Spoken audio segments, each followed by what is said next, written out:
Hello guys, मैं आपकी राधिका। हमारे यूट्यूब चैनल पे आपका बहुत बहुत स्वागत है। आप लोगों के लिए आज प्यारा प्यारा से एक गीत लाई हूँ।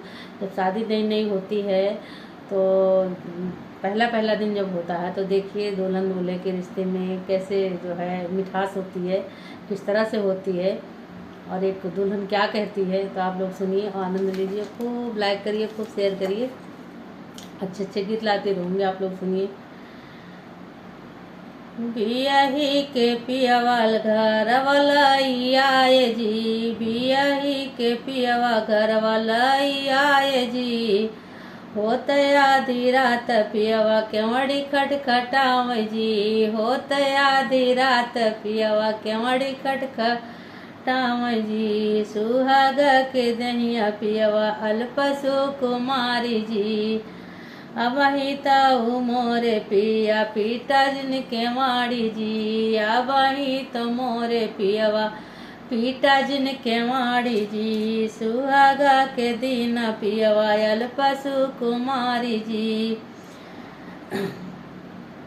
मोरे पियवा पीटा जिनके माड़ी जी। मामे की पालल दहिया फूलावा के बाती जी, मामी के पालल दहिया फूलावा के बाती जी। छुओ माता मोरे पियवा जई है मोर झाई जी, छुओ न मोरे पियवा जई है मोर झाई जी। बियाही के पियवा लाए घरवा के हारे जी।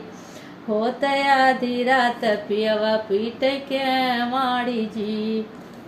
चाची के पाली दहिया रोइया के फुआ जी, चाची के पाली दहिया रोइया के फुआ जी। छुआ जी न मोरे पियवा जई है उधिराई जी, छुओ न मोरे पियवा जई है उधिराई जी। बियाही के पियवा घर वालाई के जो आए जी। होत आधी रात पियवा केवड़ी खटखटाव जी।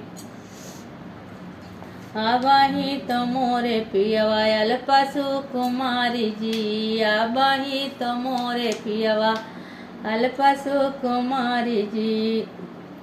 बुआ की पाली दहिया फूलवा के नाजुक जी, बुआ के पाली दहिया फूलवा से नाजुक जी। छुआ मत मोरे पियवा जई है मोर झाई जी, छुआ मत मोरे पियवा जई है मोर झाई जी।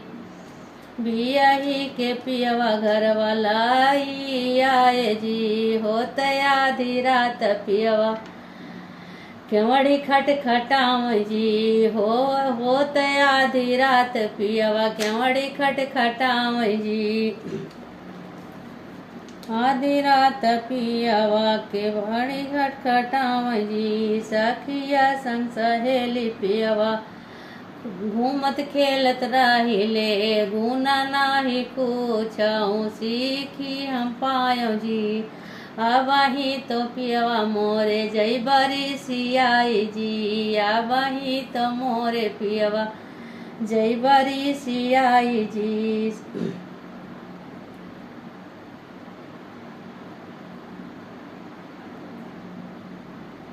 बोली तो दे तू धाना बाजारा के माड़ी जी, खोलियो तो दे तू धाना बाजारा के माड़ी जी।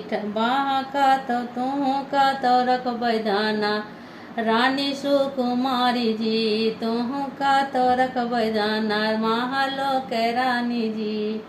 बियाही के पियवा लाए, बियाही के पियवा घर वालाई आए जी। होत आधी रात पियवा केवड़ी खटखटाव जी, होत आधी रात पियवा केवड़ी खटखटाव जी। गठबंधन का गीत था।